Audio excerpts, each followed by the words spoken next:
రేపే కార్తీక సోమవారం ఎంతో పవిత్రమైన విశిష్టమైన రోజు. సోమవారము అంటే ఆ మహాశివుడికి అత్యంత ప్రీతికరమైన రోజు. అందున కార్తీక మాసం కార్తీక సోమవారం రోజు ఆ మహాశివుణ్ణి పూజిస్తే సకల కోరికలు నెరవేరతాయి. కార్తీక సోమవారం రోజు చేసే స్నానం, దానం, జపం, తపం ఏ పుణ్యకార్యమైనా సరే వేల రెట్ల పుణ్య ఫలితాలను ఇస్తాయి. మరి ఎంతో విశేషమైన ఈ కార్తీక సోమవారం రోజు ఏమీ చేయకపోయినా ఈ చెట్టును తాకితే చాలు జన్మల దరిద్రాలు తొలగిపోతాయి, నరదృష్టి, నరపీడ, నరఘోష తొలగిపోతాయి. మరి కార్తీక సోమవారం రోజు తప్పకుండా తాకవలసిన ఆ చెట్టు ఏంటో ఇప్పుడు ఈ వీడియోలో తెలుసుకుందాం. కార్తీక మాసంలో వచ్చే ఏ సోమవారం రోజైనా సరే స్నాన జపాదులను ఆచరించినవాడు 1000 అశ్వమేధాల ఫలాన్ని పొందుతాడు. కార్తీక మాసంలో చేసే స్నానం, దీపం, పూజ, దానం విశిష్ట ఫలితాలు ఇస్తాయని నమ్మకం. శివశివ అంటూ నామస్మరణ చేసిన, కార్తీక దామోదర అంటూ కీర్తించిన శుభ ఫలితాలు కలుగుతాయట. ముఖ్యంగా కార్తీక మాసంలో శివనామ స్మరణ, పూజ అత్యంత ఫలవంతం. సోమవారం రోజు చేసే స్నానం, పూజ, జపం అశ్వమేధ యాగం చేసిన ఫలితాన్ని ఇస్తుంది. ఇంట్లో శివలింగం ఉంటే లేదా శివుడి ఫోటోకైనా సరే ఇలా పూజ చేస్తే చాలు మీకు శివానుగ్రహం కలుగుతుంది. ఇంట్లో శివలింగం ఉన్నవారు ఆ శివలింగాన్ని అభిషేకించండి. అభిషేకం అంటే నీళ్లలో కొన్ని పువ్వులు వేసి పువ్వులు కలిపిన ఆ నీటితో శివుణ్ణి అభిషేకించండి. ఇలా చేస్తే త్వరలోనే ఇల్లు కట్టుకుంటారు లేదా ఇల్లు కొంటారు. అన్ని ఆటంకాలు తొలగిపోతాయి. రియల్ ఎస్టేట్లో లాభాలు వస్తాయి. అప్పుల బాధలు తొలగిపోతాయి. అలాగే సోమవారం 7:30 నుంచి 9 గంటల మధ్యలో శివారాధన సమయంలో ఇంట్లో మహాశివుడిది ఏ ఫోటోను పూజిస్తే ఎలాంటి పుణ్యం కలుగుతుందో ఇప్పుడు తెలుసుకుందాం. శివపూజ చేసే పటం ఎలా ఉండాలి అంటే శివుడు కైలాస శిఖరం మీద కూర్చుని ఉన్న ఫోటోకు పూజ చేస్తే ధనలాభం కలుగుతుంది. అదేవిధంగా శివుడు పార్వతీ సమేతుడై ఉన్న ఫోటోను పూజిస్తే భార్యాభర్తల మధ్య గొడవలు తొలగిపోతాయి. భార్యాభర్తల మధ్య సఖ్యత ఏర్పడుతుంది. కుటుంబంలో గొడవలు ఉన్నవారు శివపార్వతులు ఇద్దరూ ఉన్న ఫోటోను పూజించండి. అలాగే మహాశివుడు కొన్ని ఫోటోలలో నంది వాహనం మీద కూర్చుని ఉంటాడు. ఇలాంటి ఫోటోను పూజిస్తే ఆర్థిక ఇబ్బందులు, అప్పులు తొలగిపోతాయి. మొండి బాకీలు త్వరగా వసూలు అవుతాయి. కాబట్టి సోమవారం 7:30 నుంచి 9 గంటల మధ్యలో ఉండే రాహుకాలాన్ని సద్వినియోగం చేసుకోండి. కార్తీక మాసం శివుడికి అత్యంత ప్రీతికరమైన మాసం. అందుకే మాసాలలో కార్తీక మాసానికి సమానమైన మాసం లేదని పురాణాలు చెబుతున్నాయి. ఈ మాసంలో ముఖ్యంగా స్నానం, దీపారాధన, సూర్య నమస్కారాలు, శివపూజలు చేస్తారు. ఈ మాసంలో ఉసిరి చెట్టు కింద దీపారాధన అత్యంత పుణ్యప్రదం. పౌర్ణమి రోజు చంద్రుడు కృతికా నక్షత్రంలో ఉంటే అది కార్తీకమవుతుంది. కృతికా నక్షత్రం అగ్ని నక్షత్రం. శివుడి 3వ నేత్రం అగ్ని. తన తనయుడైన కుమారస్వామిని కృతికలు అని మునిపత్నులు పెంచడం వల్ల వారి పేరుతో ఉన్న కార్తీక మాసమంటే మహాశివుడికి అత్యంత ప్రీతి. ఈ మాసంలో కార్తీక సోమవారాలు ఎంతో విశిష్టమైనవి. సోమ సాప్లస్ ఉమా అంటే ఉమా సహితుడు అని సూపరమైన అర్థం వస్తుంది. పార్వతీ సహితుడైన పరమేశ్వరుడికి ఆరాధన కార్తీక సోమవారాల్లో విశేషంగా చేస్తారు. కార్తీక సోమవారం ఆ మహాశివుడికి ఎంతో ప్రీతికరమైన రోజు. కార్తీక మాసంలో నెలంతా దీక్షతో లేనివారు కనీసం సోమవారం రోజైనా పూజలు, ఉపవాసాలు పాటిస్తే చాలు సకల కోరికలు నెరవేరతాయి. కార్తీక సోమవారం రోజు శివాలయాన్ని దర్శించి శివప్రీతిగా ప్రమిదలో నూనె పోసి దీపాన్ని వెలిగించాలి. ఇలా చేస్తే ధర్మబద్ధమైన కోరికలు త్వరగా నెరవేరతాయి. కార్తీక సోమవారం రోజు భక్తులు ఉపవాసముండి భగవంతుణ్ణి పూజించి దాన ధర్మాలు చేసిన వారికి పాపాలు తొలగిపోయి మోక్షం లభిస్తుందని పురాణ వచనం. కార్తీక సోమవారం శివాలయాన్ని దర్శించడం చాలా మంచిది. ఈ రోజు ముత్తైదువులు భక్తి శ్రద్ధలతో శివుణ్ణి కొలిస్తే మాంగళ్య భాగ్యం కలుగుతుందని విశ్వాసం. కార్తీక సోమవారాల్లో శైవ భక్తులు కార్తీక సోమవారం సూర్యోదయానికి పూర్వమే బ్రాహ్మీ ముహూర్తంలో నిద్రలేచి స్నానాన్ని ఆచరించి హరహర శంభో అంటూ శివుణ్ణి స్తుతిస్తే 7 జన్మల పాపాలు తొలగి అష్టైశ్వర్యాలు కలుగుతాయని పురాణ వచనం. కార్తీక సోమవారం ఉదయం స్నానాన్ని ఆచరించి మొదటిగా దీపారాధన చెయ్యాలి. తరువాత శివుడికి అభిషేకం చెయ్యాలి. ఇలా చేస్తే సకల అభీష్టాలు నెరవేరుతాయి. కార్తీక సోమవారం గురించి కార్తీక పురాణంలో ఇలా వివరించడం జరిగింది. ఒకసారి జనక మహారాజు వశిష్ఠ మహాముని కార్తీక మాసం గురించి వివరించమని కోరగా, అందులో భాగంగా కార్తీక సోమవార పవిత్రత గురించి జనక మహారాజుకు వశిష్ఠుడు ఇలా చెప్పాడు. ఓ జనక మహారాజా, కార్తీక మాసంలో సోమవార వ్రతాన్ని భక్తి శ్రద్ధలతో ఆచరించేవారు శివానుగ్రహాన్ని పొంది చివరకు కైలాసాన్ని చేరుకుంటారు. కార్తీక మాసంలో వచ్చే ఏ సోమవారం రోజైనా సరే స్నాన జపాదులు ఆచరించిన వారు 1000 అశ్వమేధ యాగాలు చేసిన ఫలితాన్ని పొందుతారు. కార్తీక సోమవారం రోజు ఈ 6 పద్ధతుల్లో కనీసం ఒక పద్ధతిలో అయినా కార్తీక సోమవారాన్ని ఆచరిస్తే జన్మల పాపాలు తొలగి జన్మ సార్థకమవుతుంది. అందులో భాగంగా శక్తి కలిగిన వారు కార్తీక సోమవారం రోజు పగలంతా ఉపవాసముండి సాయంకాలం శివాభిషేకం చేసి నక్షత్ర దర్శనం తర్వాత తులసి తీర్థాన్ని మాత్రమే సేవించాలి. దీన్నే ఉపవాసము అంటారు.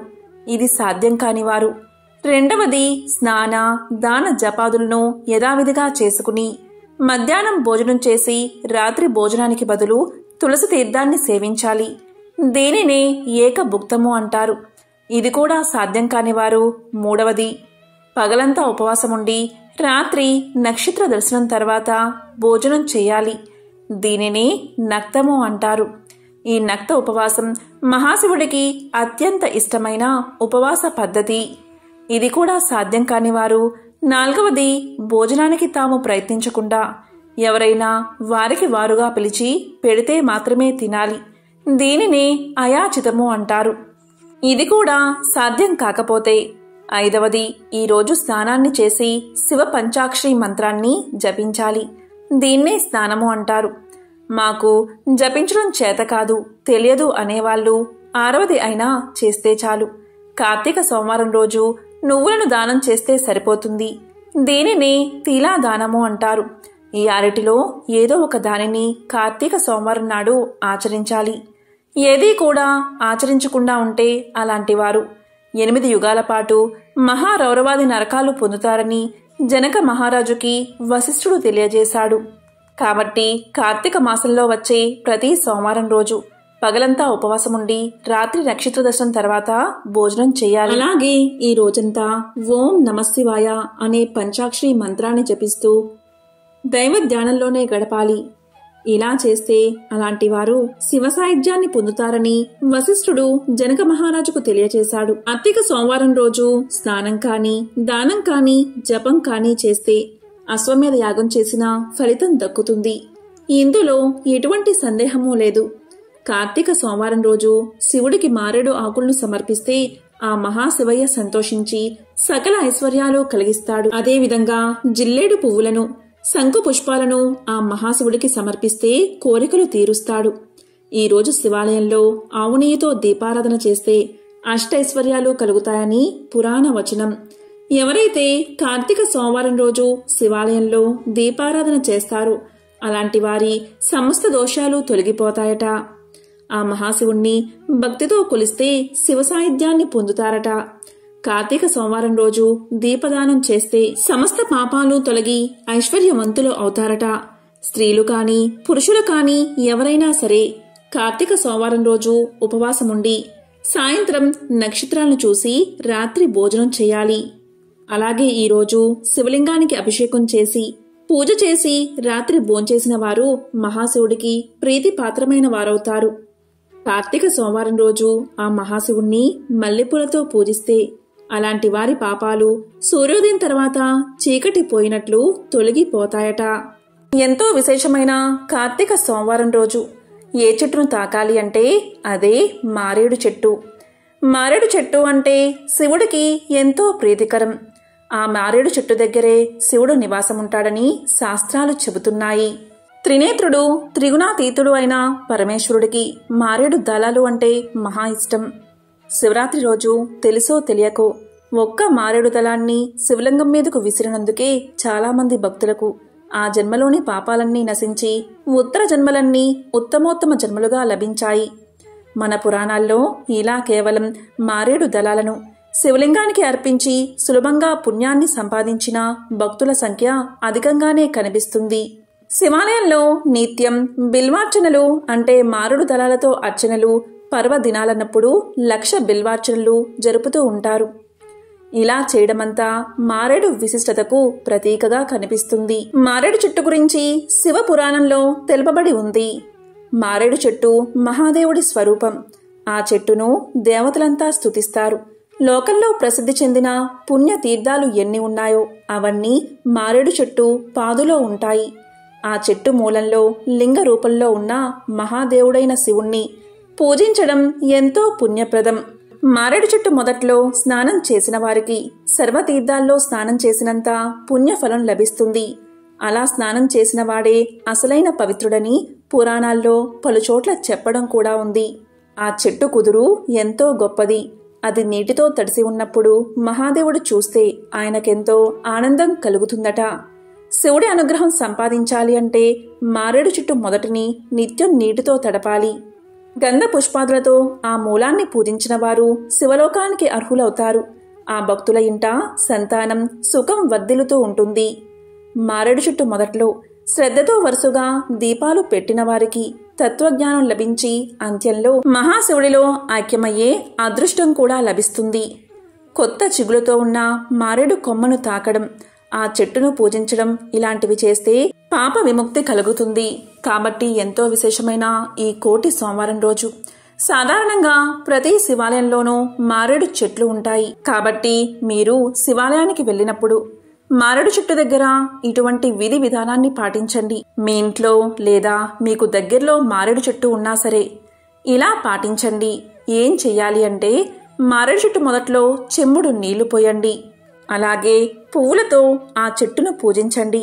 అదేవిధంగా ఆవు నెయ్యితో కానీ నువ్వుల నూనెతో కానీ దీపాన్ని వెలిగించండి. అదేవిధంగా చెట్టును 11 సార్లు తాకి చెట్టు చుట్టూ 11 ప్రదక్షిణలు చేయండి.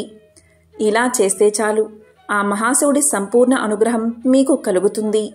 మీకు వీలైతే మారేడు చెట్టు దగ్గర ఒక బ్రాహ్మణుడికైనా భోజనాన్ని పెట్టండి. ఇలా చేస్తే ఎన్నో వేల కోటి రెట్ల పుణ్యఫలం మీకు లభిస్తుంది.